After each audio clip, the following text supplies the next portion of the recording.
Thanks, Anna. We're good to go. All right, international relations. This is my second favorite topic area, so hopefully this is economics. But hopefully this is still nice and useful. If you guys have questions at any point, just like shout out. That's fine. Don't worry about raising your hands.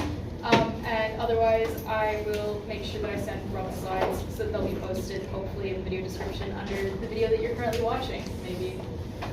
Don't forget to hit the subscribe button. All right.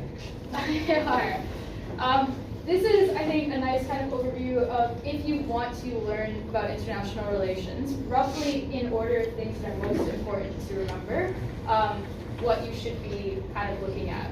So if you want to get better at IR, I think kind of in order, these are the things that you want to cover. The first thing is that obviously if you don't know anything about the United States or about China, maybe you've never heard of those two before, you should probably make sure that you're a bit across what they look like. You should be across kind of roughly how their governments work, and you probably want to be across roughly, maybe like the last 20 or 30 years of history is probably kind of good. Obviously not in detail, like that's not necessary in many cases, but it's worthwhile to skim at least the Wikipedia page for the US and China if you've never done that before. Second thing, it's very helpful, I think, to know kind of what the regional hegemons or the regional powers are. So I think it's useful to kind of, like many regions have kind of multiple different powerful countries. You don't need to know details on all of them, but it can be really helpful to have a semi-deep knowledge of one per region. So if you're able to say pick a country in Latin America that interests you, a country in the Middle East that interests you, a country in Europe that interests you, a country in North Africa that interests you, and a country in South Africa, or South Africa, the country, perhaps, that interests you, that is probably a useful thing to do. I'm going to assume that most people are probably pretty across Australia, but if there's anybody international watching this video, it's probably worthwhile to know at least a little bit about Australia as well, as kind of the regional power in the Asia Pacific. New Zealand is probably worth knowing a bit about as well. And similarly, I guess I'm kind of assuming a bit of like knowledge on our region generally, but obviously you want to be across an Asian power too. So probably knowing a little bit about, knowing a little bit about Singapore or Malaysia or Japan or South Korea. Again, you don't need to have deep knowledge on all of them, but it is often just really helpful to focus on kind of one per region and make sure that you know a lot about it, because you can usually use that knowledge to draw analogies or to, by extension, have a bit of an understanding of what the region looks like. Of course, the more countries that you're able to learn about, the better. But this is, I think, a good starting place. After that, you might want to learn a little bit about some countries that are kind of strange. And here are some ones that are kind of strange in different spheres. So if you want to know a little bit about countries that have very strange economics, Argentina, Zimbabwe, the UK, and the way that it's responding to Brexit, and also kind of growth patterns over the last 5 years, that's a bit of a weird one. And basically, like any small Pacific island state, those economies are extremely weird. Many of them are based predominantly on things like fishing, which makes them kind of strange places that have very unique problems. After that, you might want to learn about some countries that have weird kind of geopolitics or internal politics. I think these four are pretty good kind of sampling of different issues. Obviously pretty repressive, autocratic states, but it's good to know about these kind of sort of worst case scenarios of what politics can look like and what a country can end up having to do in order to survive. Last ones are some places with kind of weird politics. Hungary and Romania are weird because they are European countries, but they're also pretty autocratic and pretty conservative, which doesn't always happen simultaneously. I think it's worthwhile to know about Singapore. It's kind of a paramount example of a country that is absolutely not democratic, but has an extremely high standard of living, does policy broadly in a way that's really effective, has a lot of great growth, has a lot of great policies, and people there generally are very, very happy. Qatar is kind of similar to Singapore in that respect, so are many other Gulf states to varying degrees. And Greece obviously is kind of a weird one too in terms of the way that it recovered from financial crisis, which would be, quite a while ago now. And also has some kind of interesting things happening around radical politics and insurgent groups in that country. A lot of arms move through Greece because of the fact that it's composed of many small islands, it's hard to police, and it kind of acts as a bit of a gateway between Eastern Europe and Western Europe. So all of those are interesting things that you might want to learn more about. Again, I'm not saying that you need to have detailed knowledge on all of those countries that I've just listed, but you might want to pick a couple and you might want to learn a little bit more about them, and if you're interested in kind of weird, unique circumstances, it's worthwhile to kind of use that as a starting place. After that, you probably want to learn a little bit about the key conflicts that are happening. I've left this intentionally blank so this video doesn't immediately become obsolete. But right now in 2024, obviously you would want to be across Israel-Palestine, probably want to be across Russia-Ukraine, and then after that you probably want to be across any other politics that, or any other kind of conflicts that might occur. Key trade blocs is less important than conflicts, it's still useful. So knowing about NAFTA, which is the North American Free Trade Agreement, knowing about the European Union, the African Union, and then the different regional blocs within the African Union that exist is helpful. Knowing about the TPP and the CTPP is also helpful. And if you're hearing those acronyms and you're going, I don't know what you're talking about, that's totally fine. I'm not going to cover them in depth now, but if you're curious, do a bit of Googling later on, and that should help you out.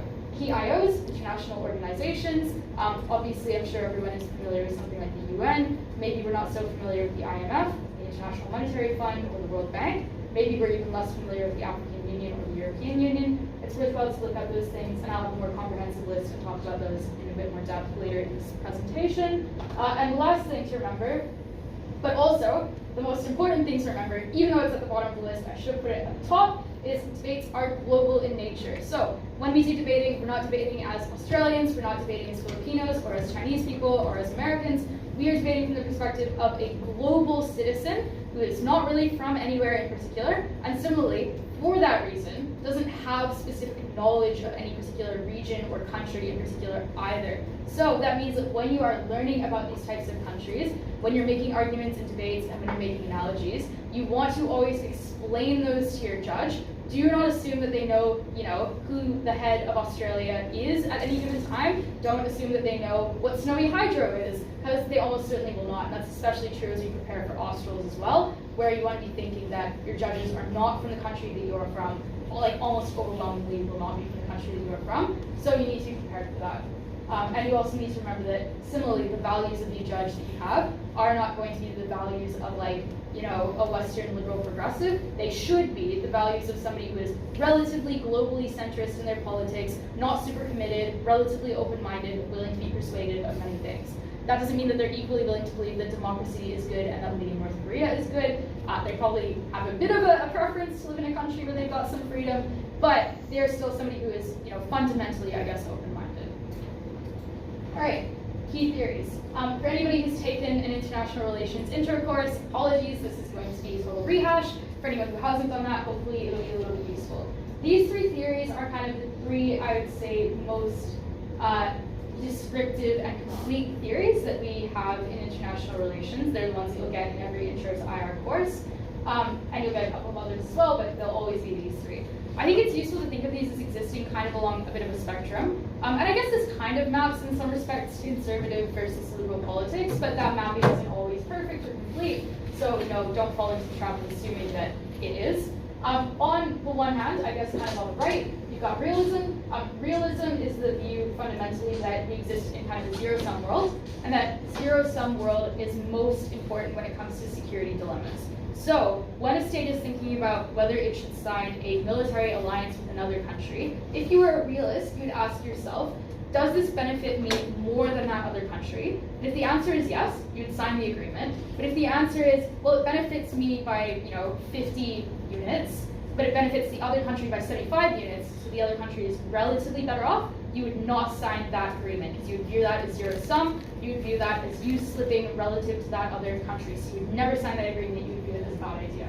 Second thing is that realists tend to treat states as kind of, the analogy that you'll often hear is like billiard balls on a pool table. So they kind of treat them as all just kind of the same fundamental unit, they behave in the same way, they all have those zero-sum security first mindsets, and whether they're democratic, autocratic, Western, non-Western, totally irrelevant. Fundamentally, states care about security, they care about it more than anything else, and they view it in a zero-sum way. That is the view the realist takes. This is important because when you get debates about about security, often it's helpful to have an understanding of that zero-sum mindset, because many different leaders of countries, many different parties of countries, and many perfectly respectable theoreticians take this view, and there are contexts, especially the ones that are the most precarious, especially the ones where state security genuinely is at threat, that probably this view is an appropriate one and a useful one in debates. So often, if you're on the side that, for instance, is proposing, doing something like implementing a stronger military policy or being more aggressive or maybe decoupling from other states, having that understanding of how to explain to the judge why a state would care about its security more than anything why it would view the world in zero-sum terms can be really useful, and it can help you keep your arguments consistent when you're constructing your case. Then, in I guess kind of the middle of these two, we have liberalism. This is probably the type of view that most people in debating would find intuitively one of the more persuasive ones. It's also often very useful when we're talking about international economics. In liberalism, the world is no longer zero-sum. So if you're a liberal and you were looking at especially a free trade agreement, because often liberals are very focused on economics, and you saw that that free trade agreement would give your country $100 and it would give the other country $150, you would say, fantastic, I'm getting $100. I don't care that the other country is doing better than me relatively. All I care about is that, my standard of living is going to go up. It's not material to me that theirs is going to go up even more. This benefits me, I'll sign the agreement. So that's quite fundamentally different to realism. But I think you can understand why in the context of especially things like free trade agreements, especially in the context of things like economic growth, it is kind of immaterial to you whether the citizens in the neighboring country are going to get to live in nicer apartments and have more money, if your citizens are also going to get to live in a way that's nicer and have more money, even if it's worse than what your neighbor is getting. So often that is the kind of mindset that liberals will have. They tend to also view the character of the state and the institutions of the state as being important. So when a liberal is thinking about how they would predict what a country is going to do, they would actually ask themselves, is this a democratic country or an autocratic country? They would interrogate things like the extent to which that country's institutions are particularly strong, or the extent to which it might be a country that's particularly corrupt or particularly inefficient. So they tend to kind of look at those factors as well. This is quite important because those types of institutions are really important in the context of a world that's focused on economics and a world that's focused on things like free trade and trade generally. Because without an understanding of how the other countries operate, what their internal institutions look like, and what their internal dynamics are, it becomes very difficult to actually predict how they will respond to something like a free trade agreement, whether it's worthwhile for you to invest in that country or not. Like investments in a country that is highly efficient, well-governed, which often tends to correlate but not always with being democratic and liberal, is probably an investment that's more likely to give you kind of certain returns. Whereas investing in a country that's very corrupt, it's possible that a lot of the money that you would be inclined to invest just gets siphoned off by corrupt kleptocrats or corrupt government officials. And that's true if you're a government thinking about giving another government aid. But it's also true if you're a government and you're trying to help out the companies that operate within your country. And those companies are asking themselves, if we want to build a facility or invest in this neighboring country, is our money going to build something, or is our money going to be taken from us in the form of bribes and nothing is actually ultimately going to get built? So those questions are more important in that context, and often this is the frame of mind that you would want to enter into if you were, for instance, the side that was promoting more of a benefit that was economic in nature, if you were the side that was pro-free trade, if you were the side that was pro-free movement of people, that kind of thing. Last one is constructivism.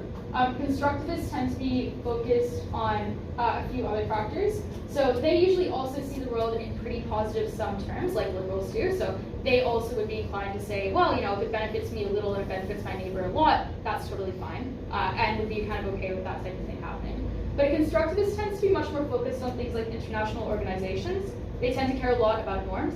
They tend to believe that those norms are things that states construct through those IOs, and they see those norms as being really important to the way the states behave.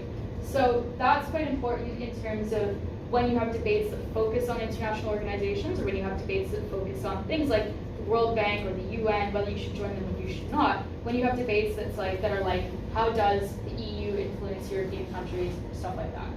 Last thing is that constructivists also tend to believe that individuals can be very important when it comes to assessing how states behave.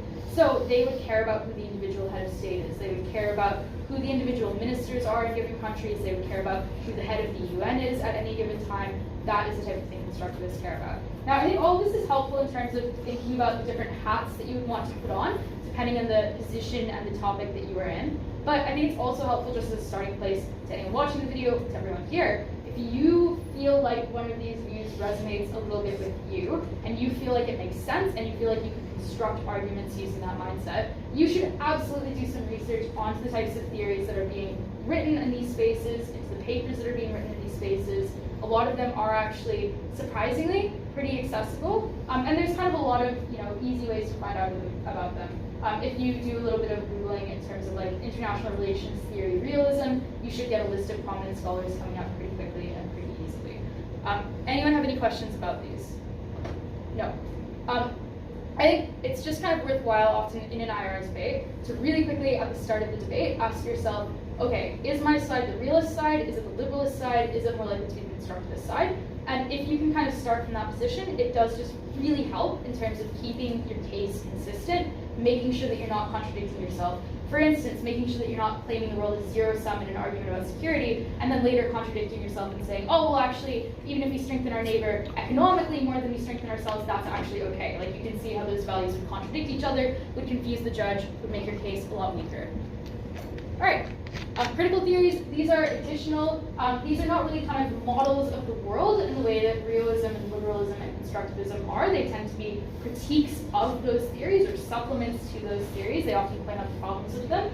These are useful to know about, but they're useful to know about only after you understand the thing that they are critiquing. And I think often debaters make this kind of mistake where they tend to be really attracted to these theories because they're very progressive in nature, because they're very interesting, because they're very new, but they don't always understand exactly what it is that these theories are responding to, which means that they, in turn, often cannot understand the complexity and the depth of the critical theories themselves. So cover these after you understand what they're responding to. In terms of what they do, though, Marxist theory, this tends to be really focused on the hierarchies and power relations between different states, tends to be really focused on things like relationships of imperialism, of coercion, exploitation, colonialism. It functions as a critique of most of those three theories behind us, before us, which is just kind of explaining the way that women are often excluded from theories of international relations, they're often excluded from state bodies, and the way that that affects how those states behave, especially in terms of, for instance, things like the way that they sign free trade agreements without considering the way that those free trade agreements might affect particularly feminized industries, the way that they might affect women in that country, stuff like that. So this is useful to know. It's not always going to be useful in every debate, but I think it's helpful to understand where those earlier theories start to fall short. And there are other critical theories as well. I haven't listed all of them. But again, this is something that you can find on Wikipedia, and I think it's worth looking into as well. All right, that's kind of all of the theory stuff done. Sorry, I know it's not as exciting as like the actual facts, but I think it's really helpful in terms of getting those principles that you'll use to actually construct cases and to make sure that they're consistent. Any questions before we move on? No, okay. IRs. This is a broad overview of a lot of different political economic organizations that you'll often see debates get set about. I am absolutely not going to waste your time by going through all of them in depth. But again, this is the type of thing that you would want to be looking into. This is a very brief overview of kind of what they are, where they come from, and obviously they all have Wikipedia pages, which is great. In terms of a quick explanation though, I think it's worth talking briefly about the difference between Bretton Woods and non-Bretton Woods institutions. And this is pretty simple. Like Bretton Woods institutions came about after World War II, and the idea here was basically that, in particular, the Western Order, but with cooperation also from the Soviet Union at the time, obviously, and with cooperation from China as well, felt that it was quite important to construct international organizations to kind of bind the countries of the world closer together, to make them more dependent on one another economically and politically, to do things like promote freer movement of people, freer movement of goods. And the idea was that if we can make countries more dependent on one another, or more reliant on each other's success for their own success, for instance, because your food is coming from a different country, therefore you cannot invade that country, because if you did, you would lose all your food and your people would starve. That is a very simple and good way to try to stop wars from happening, and in particular to try to stop wars that engulf entire continents, or many continents in the world, the way that World War I and World War II did. So that's the function of these, and then obviously the additional function is the UN in particular, also around regulating nuclear weapons, which of course were part of the conclusion of World War II and a pretty dramatic conclusion of that. So that's where those come from. The UN wasn't always called the UN, it used to be called the League of Nations, and then when it expanded to include all countries, then it retitled itself as the United Nations and changed its structure in different ways. Obviously the UN Security Council is a group of countries within the UN. That is a group of particularly important countries. They exercise a veto over everything that the UN does. That means that if those 5 permanent members, but also there are a number of rotating temporary members who also have that veto power, if they are unhappy with the given policy that the UN wants to pass, an intervention that the UN wants to do, anything like that, they exercise their veto power, it can be done. And that means that, especially in the current context, where the P5 members like the US, tend to be aligned against P5 members like China and Russia, that generally very little, unfortunately, is able to be done through the UN because that Security Council tends to exercise its vetoes if the given policy would benefit one of those members, but not all of those members. So that's a bit unfortunate. It wasn't always like that, but that's just how it is now. Often you'll see debates about expanding the Security Council. Currently, right now, it's the P5 members are the US, UK, France, Russia, China. You can see why that doesn't really reflect what countries are the 5 most important or the 5 most powerful now. After World War II, this is meant to reflect basically all the nuclear powers, which is why it is the way that it is. But many other countries have developed nuclear weapons since then. Also, like the UK and France, probably just not very relevant, more powerful, probably don't really deserve to have those seats anymore relative to, say, other countries that might be more powerful and more worth including. So you'll see debates along those lines. Sometimes, I think they're not as popular now. They used to be pretty popular. The World Trade Organization and the IMF are also pretty useful to know a little bit about. These are very economics focused, so too is the World Bank. They have particular functions. The World Trade Organization regulates international trade. If there's a trade dispute, so a country says, our free trade agreement says that we're allowed to export cars to you and we only have to pay a tariff of 10%, and now you're telling us that we have to pay a tariff of 15%, that's not on. That kind of dispute would go to the World Trade Organization, or at least it used to go to the World Trade Organization. The Trump government and now the Biden government are major, like the US is a big funder of the World Trade Organization. They have both refused to fund the appointment of new judges at the World Trade Organization, which basically means that that institution is kind of non-functional. Like it still puts out reports, does research, stuff like that, but it really doesn't have the capacity to adjudicate trade disputes. So increasingly countries are using private arbitrators to sort those out instead. The IMF and the World Bank are more helpful to know about. Big investment banks. The IMF is kind of what's called the bank of last resort. If a country is declaring bankruptcy, like it's taken on a lot of loans and now can't pay them back, often the IMF will step in, offer to give it loans in order to cover those issues. Often as part of that, it will demand what is called structural adjustment, which is stuff like, well, we'll give you a loan, but you've been paying a lot of money to people in the form of a very generous pension plan. You're going to have to stop doing that because clearly you can't afford to do it, you're being irresponsible. It's time to tighten your belt, we'll only give you this money if you promise to do so. Because obviously the IMF is thinking, well, if you don't change the way that your economy functions, if you don't cut back on government spending, you'll never pay back the loan we're giving you. So you need to make changes in order to be able to pay back that loan. Some of the structural adjustment stuff is kind of reasonable. Like sometimes it is the case that you're dealing with countries that might have had socialist or communist policies where they were paying really generous amounts relative to purchasing power, relative to cost of living in those countries, to people into the form of, say, like, pension plans is often kind of a big one, but there are others. Sometimes they will be less reasonable. So the IMF is pretty directly responsible in some instances for the inability to kind of manage HIV/AIDS in Africa, because when a lot of African countries at the beginning and just before that crisis were declaring bankruptcy, the IMF was demanding that they privatize their healthcare systems as part of structural adjustments. That hurt those healthcare systems, made them less able to deal with that crisis, and that still, obviously, is a massive legacy there.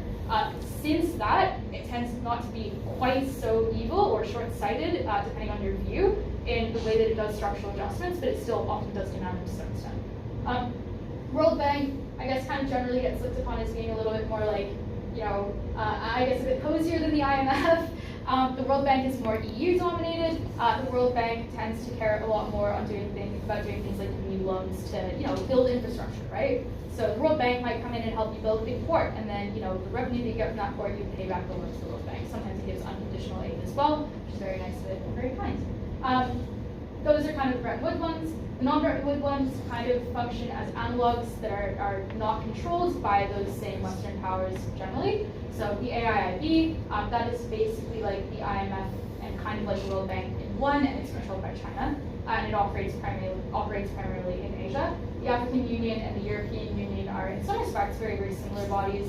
Obviously the EU is like Western, but it's not Bretton Woods, kind of different thing. I imagine most people are familiar with the EU, maybe a few are familiar with the AU, but both very, very powerful, and both kind of have similar goals around progressing the integration of those countries, making them, I guess, in some respects more reliant, but also more efficient, because people are able to move between them more easily when you do things like lower barriers to movement and lower barriers to trade, should benefit everyone, should promote growth. Then you have ASEAN, which is not really at all like the African Union or the European Union, but promotes economic cooperation. It's very specifically not interested in interfering with anybody's domestic politics. So ASEAN doesn't care if you're autocratic, democratic, liberal, not liberal. And it's also very focused on generally having nothing to do with security or the military. It's just an economic body, that's all it wants to have anything to do with. Sometimes it appears that it might be moving towards having a bit more of a security-based lens. Like it might, it recently did do some joint military exercises between neighbors towards the end of last year. That's in part as a response to China becoming more aggressive in the region. It's extremely controversial. Some ASEAN members are quite pro-China, others are quite anti-China, and obviously the Union has to hold itself together, so it has to kind of pacify every member. So for that reason, it tends to be more focused on promoting free trade. BRICS was a term that was originally developed by a guy at Goldman Sachs. He was came up with this acronym that he thought sounded really cool, and thought it was going to be a really easy way to pitch to investors to be like, oh yeah, have you ever heard of the BRICS countries? You want to invest in those, they're the BRICS of the new world kind of thing. So it was originally kind of like a bit of a silly term that got cooked up in a boardroom, but it's actually taken on quite a life of its own. So BRICS now is like a real forum that is led by the BRICS countries. It's meant to be very focused on the developing world.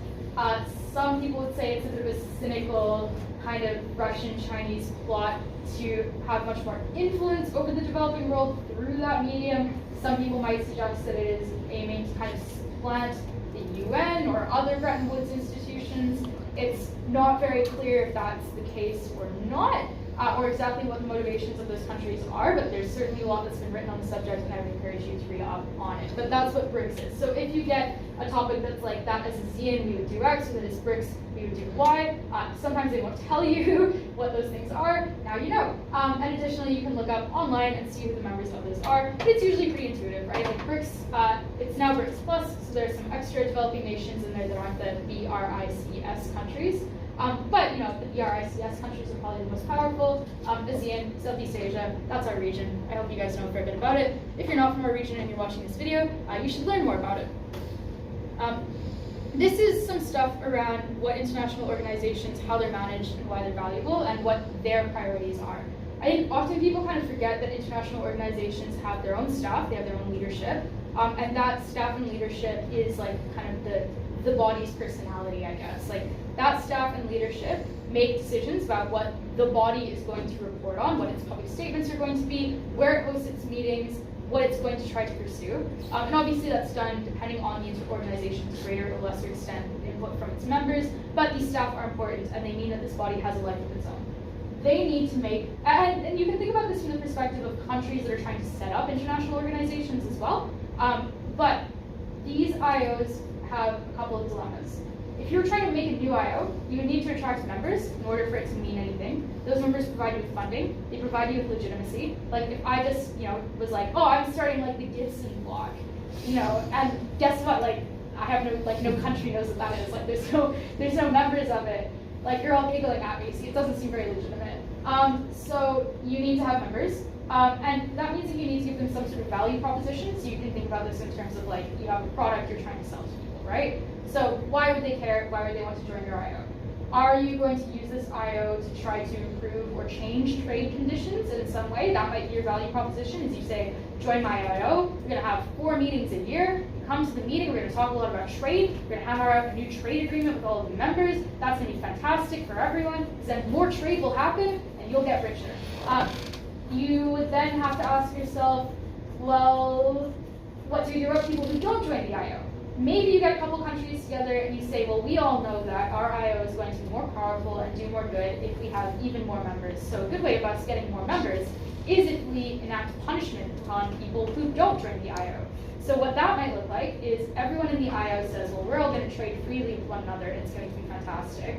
But if you're not part of our IO, we're going to hit you with a punitive tariff. So, join or pay is kind of, I guess, the attitude there.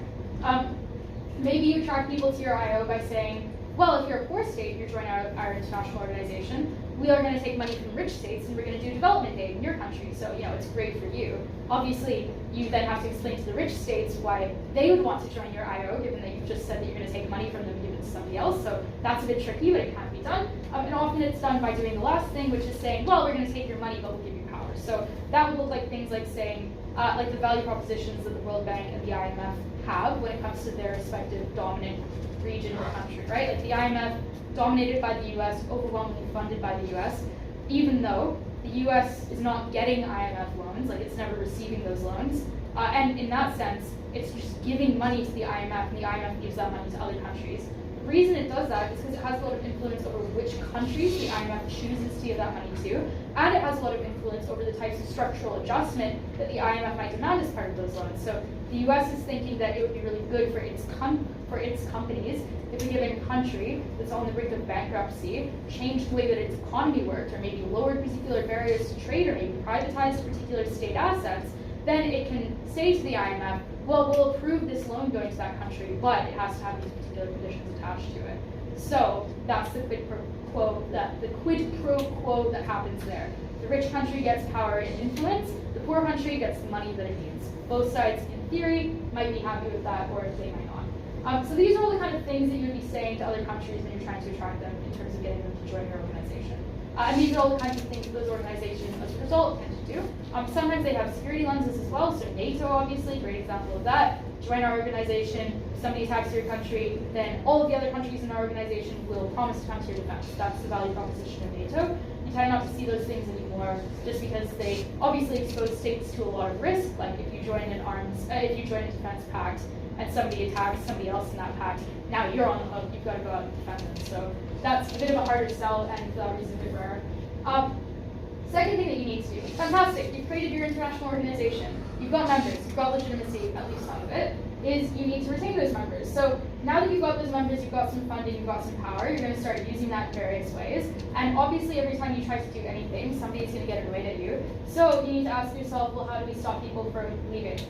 You might be a very interventionist international organization, like the EU, for instance, hugely interventionist, has increasingly a lot of power over what those EU member states are allowed to do in their domestic politics, over the way that they are allowed to, for instance, police their borders or regulate their economies, or even standards like food safety standards, for instance. The EU has a lot of power over, and individual member countries have very little power over. So very interventionist, but the EU is able to justify that interventionist nature by saying, well, this is good for you all. Like if you all have the same food safety standards, that makes it really easy for everyone to trade food with one another, because it's not like fall afoul of a different country's standards.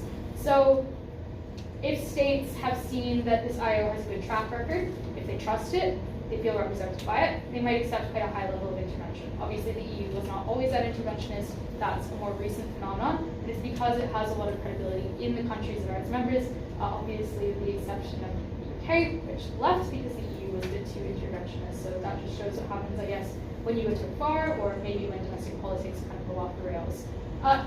The alternative is to just be very non-interventionist. So you might be like a Zian and say, look, all we're here to do is make you guys trade with one another more. We all love trade. Don't worry, we don't care what your domestic politics are. So that is often what you might do at early stages to make sure that you're not pissing people off too much. But obviously it comes at the cost of being able to do lots of good stuff. Second thing is, you want to think about your messaging, your culture. You want to think about the way that people in the countries that are your members actually view this organization. So, for instance, the EU maybe kind of screwed up, right? Like maybe it was a little bit too authoritarian or a little bit too demanding in terms of the stuff that it was asking countries that were its members to comply with, and it wasn't thinking enough about the fact that people in the UK, and to some extent people in Poland, to some extent people in Hungary, were getting pretty pissed off about all of this. Like, we're not happy with the level of intervention, we're not willing to tolerate it, pushed it too far, then those people voted to leave. So, you have to think a lot about how the citizens in these member states perceive that organization, and you compare that to ASEAN, which I think has been way more successful generally by virtue of being less interventionist, of making people in that country, or in that region, feel like ASEAN is a good thing and they trust it. Which might allow ASEAN to become more interventionist over time, but if it tries to do that too much too fast, then it will probably face the consequences. Last thing is around redistribution. How much is too much? Obviously, rich states are happy to have a little bit of money taken from them and given to poor states. They're especially happy for that to happen when that money is used in ways that ultimately come back and benefit them. So for instance, China might be really, really happy if it gives some money to ASEAN, and ASEAN uses that money to build a really awesome port in Vietnam, because now Chinese companies can use that awesome port to trade with Vietnam, and that money flows back to China in the form of, their companies are more profitable as a result of that investment. That might be great. On the other hand, if ASEAN takes money from China and they give it to poor Vietnamese farmers, and those farmers are like, this rules, and they spend it all on, buying more fertilizer, buying more land, farming more effectively, and then those farmers ultimately outcompete Chinese rice farmers, China might not be so enthusiastic about that. So think about the way the redistribution happens. Last thing, you need to deter people from leaving. So after Brexit happened, there was a lot of talk from the EU about how to manage that. And the way that they sort of decided that they would manage it is that when they renegotiated all of their deals with the UK, so all of their free trade agreements, all of their, free trade agreements, they were like, well, we're not going to give you very good conditions. You used to be able to trade stuff with us freely when you were a member of the EU and when you funded it. Now you've decided to leave and you've taken all your money with you. So if you want to export, I'm trying to think of an English product. Fish and chips. Yeah, you want to sell fish and chips to France, guess what? You're going to have to pay a big tax at the border when you do that. And guess what? We're going to put a quota on you too. So you can only send us 10 boxes of fish and chips when before you could send us as many as you want. So that's the way that you would then deter countries like Hungary and Poland from leaving, because they see what happens to the UK, they're like, oh, that sucks, like clearly much more worse off, clearly materially poor, clearly growth has gone down, all right, we're not going to leave. Even though we hate the EU, like clearly it's better to be within it than outside of it. You don't see many other issues around big regional blocks having member states leaving them, so that's kind of a unique situation and one that's good to be across. But those are the types of things that you would do in terms of international organizations. And hopefully that kind of informs you in terms of what their priorities are, things that they care about, why they have particular policies, why they do things like structural adjustment, but why they can only do it to some extent, not to the maximal extent. Any questions on that? No? Okay. This is my favorite one, trade agreements and trade dynamics. This is screenshots from a game that I play. If you're familiar with the New York Times Wordle, it's like the Wordle, but it's the Tradle. The OECD, which is the Organization for Economic Co-Development, also a great international organization that you should learn about, pretty Western focused, but also pretty awesome. It has these basically diagrams which demonstrate the export market on the right. Sorry, that's kind of a jokey bean one, like that's not typical. And then import markets as well. If you really want to be across the country, if you're thinking about building a matter file, which is just a document with a bunch of information in it, having a couple of these import-export graphs can be a really helpful way of just going like, oh yeah, that country has a bunch of rare earth minerals. Oh, well that's maybe relevant. Or this country has lots of gas. That might be relevant to international space. So you can see here what Australia imports on the left-hand side, at least as of 2021. And you can see that we import a lot of cars, a lot of petrol, a lot of gold. We don't have much of that in this country, I guess. And we're importing heaps and heaps of different kind of consumer electronic goods. Because we don't really make much of that stuff here. We're not very good at it. Other countries are better at it. Easier to import, better for our consumers. And the export graphs tend to look very similar. It's just that they say export instead of import. Which country is that? The undefined? The undefined. I believe it was like Martinique or something. I still don't know. I can't tell if it's a website bug or if it's like that. Yeah, I think that might be a product of like being tax haven, but I'm not too sure. If anybody can find that out, please let me know. When I got that one, I had to guess which country it was. 21 trillion undefined exports. I was pretty pissed off. It's a bad day for me. So buying and selling. I guess a couple of questions here. We often talk about in debates, we kind of use these shorthands, but they're not very precise, and they often mean that people forget about kind of really obvious true things. So first question, when we talk about buying and selling, like Australia imports lots and lots of stuff from China, and often in debates we'll say things like, Australia buys stuff from China. Does Australia buy, is it Australia that's buying stuff from China? Companies. Yeah, no, yeah, exactly. Like, obviously, in some countries, for instance China, but even not really there, you will have direct systems where a country's government buys products from another country, but that's very rare. Most countries conduct their business through companies. Most of those companies are not state-owned. Some of them are, though. And that means that when we talk about, oh yeah, Australia is importing lots of electronic vehicles from China. No, they're not. Like, Australian car dealerships are signing contracts with Chinese car manufacturers, and they're saying, well, we'd love to buy 5 of, XYZ type of car. Please send it over, and we're going to sell it to consumers here. So what that means is that often indicates this kind of weird presumption that countries control what they buy and sell from one another. They don't in many instances. Countries that are more authoritarian have more control over this. Countries that are more liberal have less control over it. But as a rule, they don't have much control at all over what they're importing. It's often individual consumer decisions. So for instance, on those graphs, whenever I buy something on Amazon that's coming from the US or coming from China, it comes into Australia, that shows up. That is, I'm doing an import. And you guys are doing imports and exports, probably not exports, but you're certainly doing imports all the time. So that just means that it is very tough. And it means that when a country makes a decision about wanting to buy less of something from another country or wanting to be less dependent on it, it's not easy for it to just pass a law that's like, all right, no more buying EVs from China, we're sick of that. It would have to go and convince car importers in Australia and car consumers in Australia to please stop buying from China, buy from someone else. Or if it was to pass a law that was just like no more imports from China, it would probably have to find somewhere else where those companies would want there to be somewhere else for them to buy from. And if there wasn't, they'd be extremely angry about that, probably place a lot of pressure on the government to undo that law. So that's why countries tend not to go, no more EVs from China, but they might do something like put a tariff on them, which is just a tax, right? So it'd be like 10% tax on Chinese EVs, which just means that every Chinese EV that comes into Australia is now probably going to be 10% more expensive. So maybe consumers naturally then decide that they want to buy Teslas instead, because they don't have to pay that 10% tariff. Second question. If you're buying, if you are a company and you're buying a Chinese electronic vehicle, how do you pay that? If you're an Australian company, they're Chinese, what's going to happen there? Use Swift, I guess. Yeah, I mean, that's just kind of like, Swift is a network that banks sign on to. That basically just means that banks that are part of the Swift network can move money between themselves really easily. But that's kind of a bit more technical and not quite what I'm getting at. The real question is just like, what do you give them to get those cars? No. Again, thanks. Usually you would pay the company that you're importing from. You pay them in their own currency. So if you're an Australian company and you want to buy EVs from China, usually what you have to do before you buy the EVs is you have to go buy yuan.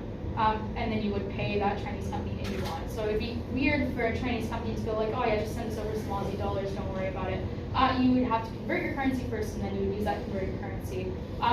Or if you do something like, that step is always present, right? Like if you do an international bank transfer, at some point the currency is getting converted into the recipient's currency, and at that point you're probably paying for it somehow, because that is a service that you're accessing. This is important for reasons that we'll get into later, but it also just means that generally, if you are, for instance, exporting a lot of products, that means that people in other countries are buying a lot of your country's currency in order to pay you for those products, which means there's more demand for your country's currency, which means that your country's currency gets more valuable. And the opposite is true as well. If you're a country that imports a lot, that means that people in your country are selling that currency to exchange it for a different currency, which means that more of your currency is being supplied to the market, which means that your currency gets weaker. So if you are a country that relies on importing, you actually, in many respects, want a strong currency, because then your currency will be worth more and you can import more for less. But the actual effect of that policy decision is that your currency tends to get weaker. So that is incredibly important to remember. And there are ways that countries can kind of mitigate this. It's also not true for every type of transaction. So the way that oil is bought and sold, everyone pays for oil in US dollars. And that's part of why the US dollar is so strong and why it is so important. But a lot of those more smaller level transactions for most stuff that's not oil tends to be done in just the currency of the country that is selling it. Third thing, what happens if another country is better than you at something? So who here remembers Holden? Anyone? Yeah, you. Holden, classic Australian car manufacturer, critical part of the national identity of this country. So I imagine. I think I came after Holden died too, or right around that time. Why, Holden died because Australia is not very good at making cars. Any thoughts on why we wouldn't be very good at making cars here, relative to other countries? No no sporting culture? Sorry? Like the same, no racing culture? No racing culture? Yeah, I mean, that would suggest, and like that could be a reason why, for instance, ordinary Australians don't really want to work in car factories, because they're not thinking like, oh yeah, it's like, you know, like a racing culture, like it's part of racing culture, they care a lot about that. But it's probably a pretty marginal effect, like people tend to take the jobs that they need, and if you're a factory worker, then whether you're making cars or whether you're making washing machines, probably made of material. Wasn't it too expensive for workers? Yep. For companies that have workers here? We have a very high minimum wage here. People make a lot of money for working in a factory in Australia. Compare that to the amount of money that a Vietnamese factory worker makes, or a Malaysian factory worker, or a Chinese factory worker. They're making a lot less, and that means that those countries can produce cars that are, you know, people might disagree, but that are, you know, of good enough quality and are very, very cheap relative to, say, the Australian Holden. And unfortunately, the Australian Holden ends up in a bit of a dilemma, because obviously it's not just that countries with low minimum wage are good at making cars. Other countries like Germany have very high wages. They're also really good at making cars. And that's because it's like you end up in this position where you kind of have to occupy one end, right? Either you're making cars that are cheap and they're good enough that people are happy to buy them, but they might be lower quality by virtue of the fact that they're cheap, by virtue of the fact that they're being built by probably a less skilled labor force. Or, and you're kind of scaling them, you're making them en masse, which means that there can be all sorts of tiny imperfections in the production process. Those cars are getting less individual attention. Or, you're like Germany. You're making expensive cars, but and you're paying your workforce a lot, and in exchange that workforce can pay each car very detailed attention, maybe to an extremely high standard. People are happy to pay lots of money for the car because they know it's going to last forever and it's going to be super high quality. And maybe there are other things that go along with that, like just the idea of having a German car sounds pretty good to a lot of people, so they might be willing to pay more for that type of premium too. Australia gets stuck in the center. Holdens were pretty good, but they were not as good as German cars, and Australians were getting paid a lot of money, which meant that they also could not compete against cheap cars, other types of countries that were of similar or maybe a little bit lower, to say, quality. So that means that our industry gets outcompeted or not did at cars. Is that a disaster for Australians? Like, oh my god, there's no more car manufacturers here? Yeah, it seems like there's lots of cars on the road. So you don't need to make everything yourself. Almost no country makes everything itself. They don't need to. It's more efficient to specialize, and that's what is comparative advantage. So our comparative advantage is not making cars. But there are a couple of things that we're really good at. We're great at pulling coal out of the ground because we have lots of coal, and we have lots of machines that are really good at pulling coal out of the ground, so that's great. Additionally, we are very good at exporting wheat. That's because we have lots of land where you can grow that wheat. It grows pretty well and pretty easily. And there are kind of other factors, like for instance, Australian biosecurity means that our agriculture industry is great because we don't have to deal with the kind of pests and bugs that other countries have to deal with, so our farmers don't need to spend much money on pesticides to deal with that. So, for that reason, those are some of the things that we're great at, which means that we don't waste our time doing cars, which we suck at. We spend our time productively doing coal and wheat and various other things. Education, great one. Those are things that we're really, really good at. And so other countries might say, fantastic, the Australians are growing wheat, and they're growing it cheaply, and they're growing it abundantly. We don't need to do wheat, we'll do cars instead. So everyone wins here, right? We buy the cars from the guys that are good at making cars, they buy that resources and workers just go to areas that that country is good at doing. There are issues in the interim, people get laid off, people lose their jobs, people have to retrain to get good at doing other stuff. Sometimes it's easy to retrain, sometimes it's not, and sometimes these industries are more or less important, but it kind of works out mostly. That explains why some countries might want to do lots of free trade, because they want to be able to benefit from that more efficient system where everything gets cheaper and higher quality, hopefully. Or they might not want to do it. So for a long time, the Australian government supported Holden, and they did so by enacting what are called barriers to trade. So that could look like, you know, explicit barriers, like quotas and tariffs, like saying China can only sell so many cars to us, they're not allowed to sell more at all. Or like saying we're going to tax all the Chinese cars so that they are more expensive, which gives Australian cars an artificial advantage against them, because those Australian cars are not taxed. Or it might look like more kind of soft line stuff, like saying, well, we'll just give Holden lots of money, and that'll help them to compete against the Chinese. These are obviously things that in various ways are costly for the country that's doing them. Tariffs cost the consumer, you pay more on goods than you go to buy them because you have to pay for that tax. It gets passed on to you. Quotas restrict supply, which tends to increase price. And subsidies are using taxpayer money. So your money is going towards those subsidies, and it might result in taxes having to be increased, or it might come at the cost of better social programs. So these are things that can be worthwhile for different reasons. Maybe an industry is really important for the country's security, so you might want to subsidize your domestic arms industry or your domestic missile manufacturing industry or your domestic uranium manufacturing industry, because even if you're not very good at it, it's important for you to be able to do it yourself in case you ended up in war. Or you might subsidize your food industry in many Western countries which naturally are bad at making food because their workers are so expensive. They tend to do that because they don't want their food to be cut off in a conflict. They don't want to give another country the power to cut off their food, even if it's just a threat. Or you might do trade barriers if the industry is really politically powerful. So for instance, the US subsidizes corn very heavily because for various reasons that are not worth going into right now, the corn lobby in the US is extremely powerful and has a lot of power over politicians. That hopefully goes towards explaining that.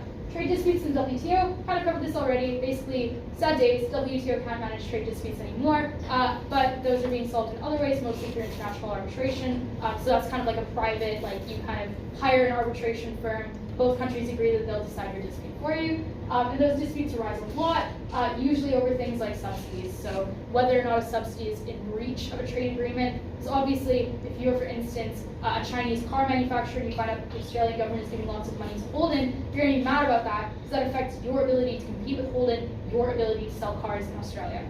So you might raise a dispute. Trade agreements are when people agree to trade more or less freely. They are extremely complex. They are hilariously detailed, very difficult to interpret, which is also why they tend to give rise to a lot of different disputes. Trade agreements are why, for instance, Australian cheese manufacturers can't call feta cheese anymore. I think they have to call it something like Greek-style feta cheese, something along those lines. You'll see that in the supermarkets. That's because our trade agreement with the EU includes a clause that says if you're manufacturing a bunch of designated European products and they're not coming from specific European locations, you're not allowed to call them that anymore. So you're not allowed to make feta cheese if you're Australian. You have to make Greek-style feta cheese. And that's to give their industries a boost, because only the authentic ones can call themselves authentic. Obviously, champagne is the other famous example, and there are heaps of others. That hopefully indicates how detailed, complex, and confusing these are, why they give rise to lots of disputes. Last one is around standardization. People often neglect this, but it's a really important role of lots of international organizations, and it's a great thing to come back to if you have a team that's like, this international organization sucks. It doesn't do anything. It doesn't do free trade agreements. It doesn't do military. We should just leave it. It's not benefiting us. Well, you can come back to a couple of soft, apolitical things that those organizations do. One of the big ones is standardization. So often they act as just a forum where member states can get together and say, all right, what is the right amount of lead to accept in our milk? And you know, the answer is obviously you don't want any lead in your milk. But for various reasons, you know, a little bit tends to get in. So you have to set a threshold that everyone agrees is good enough. And what's important here is that if everyone can agree on that, then that means it's way easier for countries that agree on that standard level to manufacture things in the same way so that you can sell them in each other's countries and they're not in violation of things like health and safety standards. Another big one for Australia, biosecurity, obviously very important to us. We impose a lot of standards on the countries that sell food to us around the way that that food might be fumigated or treated with pesticides to make sure that when you're getting, you know, a big shipping container that's full of rice, that it doesn't also have like capra beetle or other types of evil insects in it that would just destroy our agriculture industry. So those are things that international organizations are actually really good at doing. These are things that are obviously not very politically salient, like what type of fumigation you put your rice through, but they vastly improve the quality of life for the types of individuals who are then able to take advantage of that by making sure that they can sell from their poorer country to our richer country, where rich people will pay more money for their product, so those people get more money. This is the type of thing that even the weakest international organization can usually achieve, and it matters. Any other questions on trade or anything like that? Just one question on private arbitration. At least for like WTO, there were some set standards that the WTO followed when you have like a subsidy issue. Yep. So what has the trend been since it moved to private arbitration? Like what do they follow in terms of like, do they just like set arbitrary standards or do they have anything? So WCO still, I think, does do a little bit of work around standards. Yeah. So around stuff, and that's like something that they don't need judges to do, which is good, right? So standards around kind of like what they recommend to countries in terms of, for instance, things like safety testing of cars or other stuff like that. So they try to make sure that people are operating on similar standards to make it easier to trade. Private arbitration is really hard because it's not always disputes between countries. Right. Sometimes it'll even be disputes between companies or disputes between a company and a country. It gets very complicated. And I suspect that this has not been a trend for long enough for anybody to really be able to say anything about changing trends about the way that things are interpreted. Because this is just about contractual interpretation at the end of the day, so it becomes a very legalistic question. Maybe there's some really cool thesis that somebody might want to write on that. Maybe somebody's already written that thesis. I haven't read it though, so I honestly don't know. But if anybody does know, please feel free to send me that paper, because that sounds like it would be very cool to read about. Sorry, not a very satisfying answer. Okay. All right, any other questions? Conflict. Yeah, lots of stuff. So conflict can happen in so many ways. Not all conflict is international conflict, but often when we talk about the topic area of international relations and dating, sometimes we call it international relations, but it's really just politics in a different country. So this is worth covering for that reason. Conflict can be civil, so that can be different groups within a country starting a conflict with one another. Conflict can be international. I think that doesn't need to be explained. There are reasons why it happens. There can be pacts and agreements and alliances that become issues. So maybe someone disagrees over the terms of those things, misunderstands, for instance, where the border is, or what agreements are around what person X's military is allowed to have access to and what person Y's military is allowed to have access to. Disagreements like that spiral into conflict. And when that happens, you can drag in other countries as a result of those different overlapping defense treaties or different overlapping kind of security issues there. This is why there's a big question about letting Ukraine into NATO, because if we let Ukraine into NATO, that would mean that all of the NATO countries, so all the North Atlantic Treaty Organization, which is, it's like a lot of countries, including the US, including a lot of Europe, they would then be obliged to step in and protect Ukraine in the event of Russian aggression, which is literally happening currently. So probably don't want to let Ukraine in right now, because it could spark a thermonuclear war between the US and Russia. But I guess there's kind of a question about when things stabilize, when that aggression is no longer ongoing, do we let the Ukrainians in? They want to be let in for obvious reasons, but whether we would want them to be in or not, is to say, sorry, I say we, Australia, not part of NATO. Yeah. That's a North American and Atlantic and European issue. But hopefully that kind of illustrates the problems there. Conflict can spill over, especially civil conflict can spill over. So civil conflict might start at a border region, the civil conflict might start somewhere in one country, it might spread, and it might spread across borders, and that's especially likely in cases where those borders are particularly arbitrary, where different groups who might have common interests exist on both sides of those borders. It's particularly true in, for instance, a lot of contexts like in Africa, where that is likely to be true. It's less true in, for instance, regions like Asia, where those borders are a little bit less arbitrary and where people tend to be kind of part of similar groups, but obviously that's not always true. And then of course the other thing about Asia is that many of those states are kind of island-based, which also makes it harder for conflict to spill over into other states. Yeah. So if in terms of NATO, does countries like Australia and New Zealand who are aligned with America through a different military pact, would they get a say in NATO, or do they just have influence on the country? We just have influence in the countries, but by the same token, we're I guess we're not protected by NATO, but at the same time, we're also not on the hook of NATO. So if somebody attacks, Finland just joined NATO. If somebody attacks Finland, Canada, the US, and a bunch of European countries are stuck. They have to go in and they have to protect Finland, but we don't have to.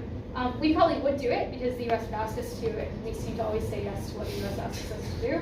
That's probably that. New Zealand I think sometimes doesn't, but we don't technically have to.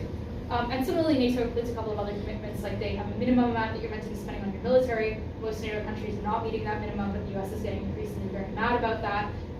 So we don't, we're not subject to its obligations. We're also not beneficiaries of it. We don't get control over it. That's kind of, I guess, our lot. Similar conflicts. Sometimes conflicts will happen by accident. The Indian-Pakistani border, there are always issues in terms of you have soldiers who are there. This is true of lots of border regions. Frighteningly, it could be true of North Korea and South Korea. I think historically it probably was. And there are lots of other similar borders between countries that are really not big fans of one another. And you have soldiers patrolling those borders because the countries are not very friendly with one another, so they want to have patrols on to make sure that nobody's doing anything suspicious. And those soldiers are human beings, and they're often tired, and they're often scared. And sometimes one of them will do something that freaks out another one on the other side, and maybe one of them pulls out a gun and shoots the other one, and then obviously that can spiral off into a really big issue, big incident. Same is true, for instance, ships from different countries patrolling the same waters.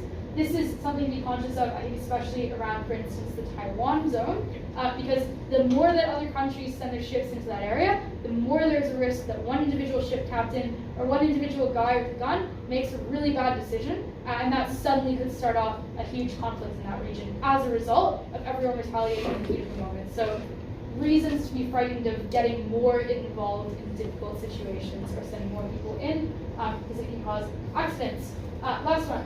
Right to protect. Anyone know about this? Okay, right to protect was kind of a big deal. It was something that the UN agreed on. Basically, the thing that the UN agreed on is that countries have a right to protect civilians. So this was famously instituted in, I can't remember what the year was, semi-recently, like I think in the 2000s, in Libya, where basically Muammar Gaddafi's government in Libya was doing lots of evil stuff to the civilians there. The US said, that's pretty bad. We have a right to protect the civilians there, because the UN had agreed that that principle existed, had agreed to support it. So the US said, well, we're invoking right to protect. We're going to go intervene in Libya, we're going to depose Gaddafi, and we're going to protect the civilians there. Unfortunately, the situation, not many people did get protected. The situation got quite a bit worse. It is still extremely bad. There's probably an open question over whether it would have been better if nothing had been done in terms of using that right. Gaddafi was deposed, he was brutally murdered publicly in the streets, which the US said it did not want to happen, but I guess kind of unfortunately did happen, and the country as a whole kind of descended into anarchy. So this principle does still exist in the UN, and I think it's kind of unobjectionable on the surface. Like, if civilians are being brutalized, we probably should try to protect them somehow, because that's bad. But that Libya incident has very much deterred states from using that right to protect.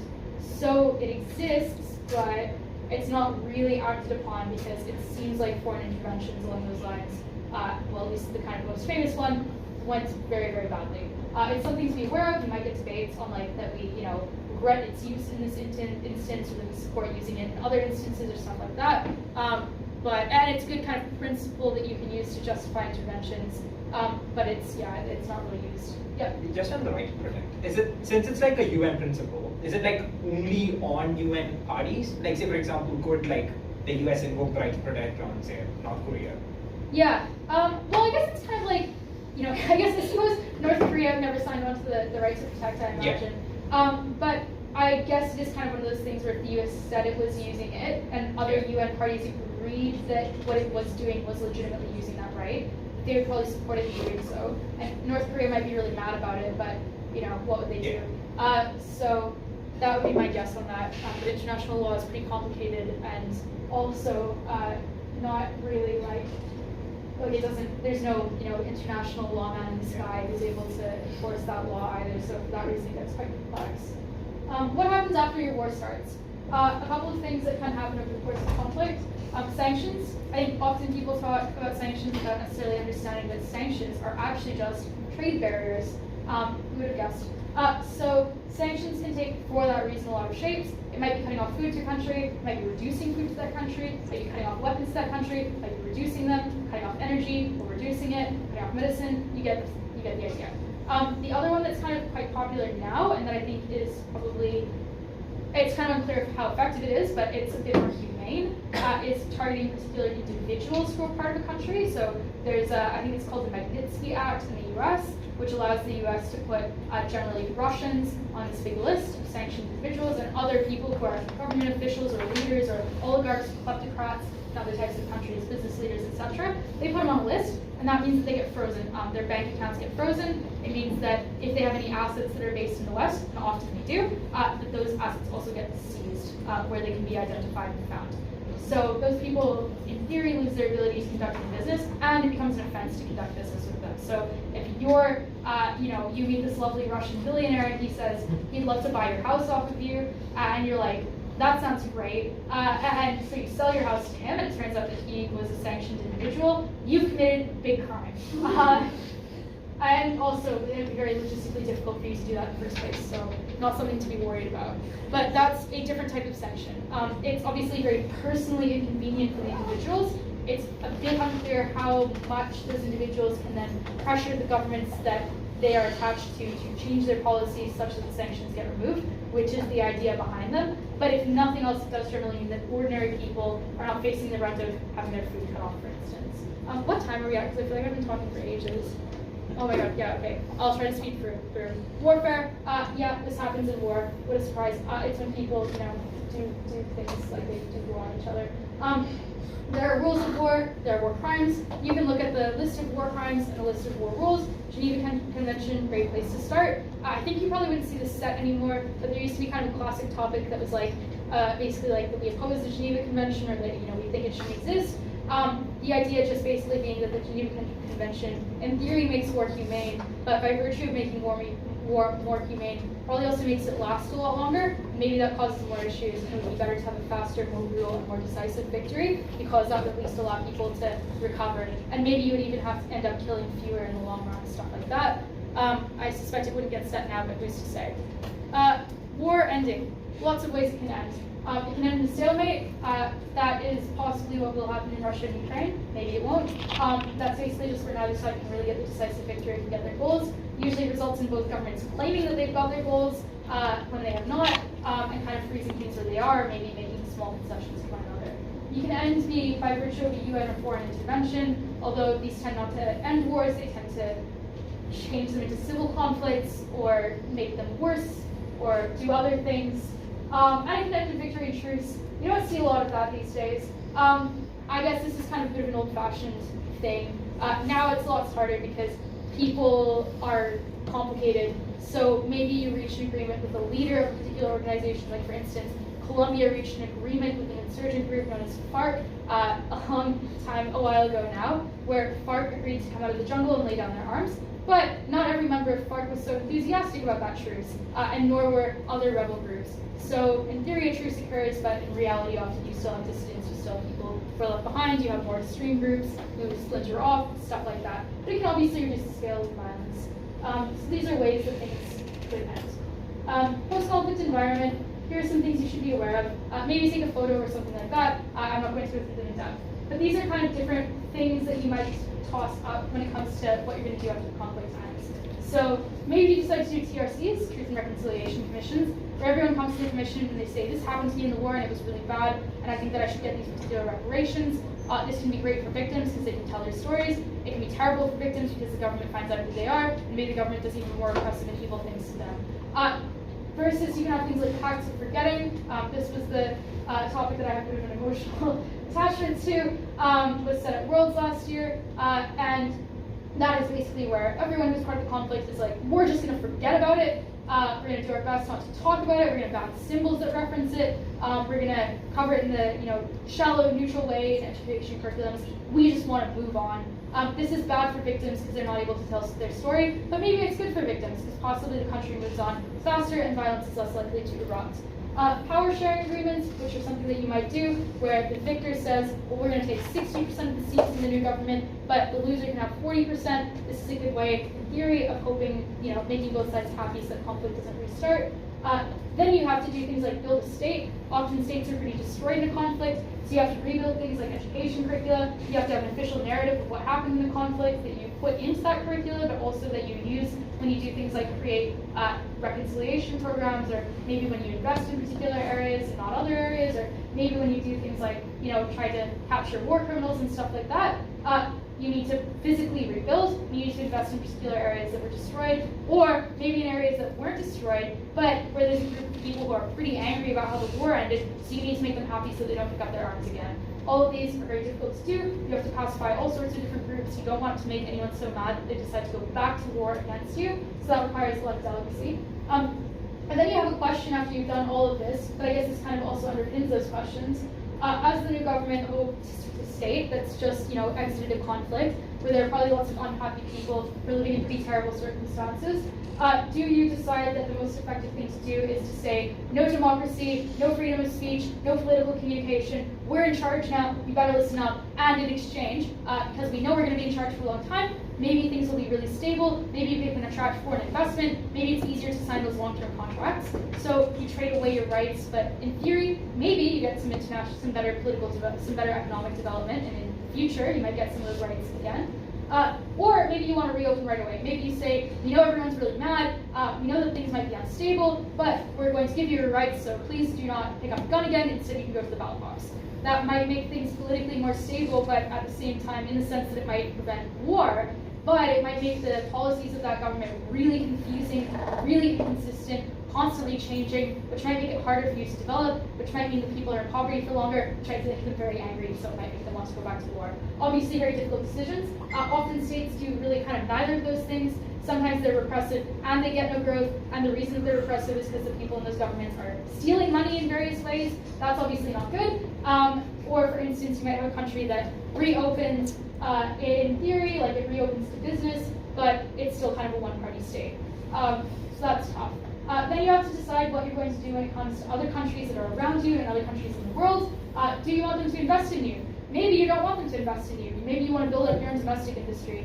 So there are issues, for instance, in I think Kenya, where they were pretty pro-trade and they accepted a lot of trade and a lot of aid. One of the little side effects of that has been that they are now a place where a lot of the world's used clothes end up going, and that's destroyed the Kenyan garment industry.